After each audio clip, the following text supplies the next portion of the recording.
المكتب التعاوني للدعوة والإرشاد وتوعية الجاليات بمحافظة بدر। আলহামদুলিল্লাহ সালাতু ওয়াসসালামু আলা রাসূলিল্লাহ ওয়া বাদ। সুপ্রিয় মুসলিম ভাই ও বোনেরা, আপনাদের জন্য একটি অতি গুরুত্বপূর্ণ অতি মূল্যবান হাদিয়া উপটকন উপহার নিয়ে আসছি এবং অতি মূল্যবান একটি সুসংবাদ। আশা রাখি এটি গ্রহণ করবেন, আমল করবেন এবং বন্ধুদেরকে এটি শেয়ার করবেন। রাসূল সাল্লাল্লাহু আলাইহি সাল্লাম যেই হাদিয়াটি উম্মে হানি রাদিয়াল্লাহু আনহাকে দিয়েছিলেন, যে হাদিসটি ইমাম আহমদ ইবনে মাজাহ সহিহ সনদে বর্ণনা করেছেন। হাদিয়াটি হলো রাসূল সাল্লাম উম্মে হানিকে বললেন, হে উম্মে হানি, সাব্বিহিল্লাহ মিআতা তাসবিহা ফাইন্নাহা তা'দিলু লাকি মিআতা রাকাবাতিন তা'তিকিনহা ফি সাবিলিল্লাহ।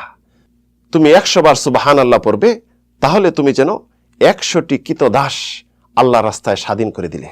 ওয়াহমাদিল্লাহ মিআতা তাহমিদা তা'দিলু লাকি মিআতা ফারাসিন মুসরাজাতিন মুলজামাতিন ফি সাবিলিল্লাহ। তুমি 100 বার আলহামদুলিল্লাহ পড়বে, তাহলে তুমি যেন 100টি ঘোড়া যুদ্ধের সরঞ্জাম সহ আল্লাহর রাস্তায় দান করলে।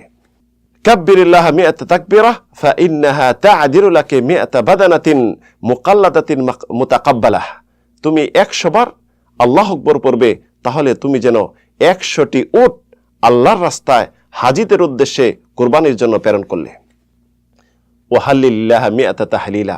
তুমি 100 বার লা ইলাহা ইল্লাল্লাহ পড়বে, তামলা মা বাইনাস সামাই ওয়াল আরদ।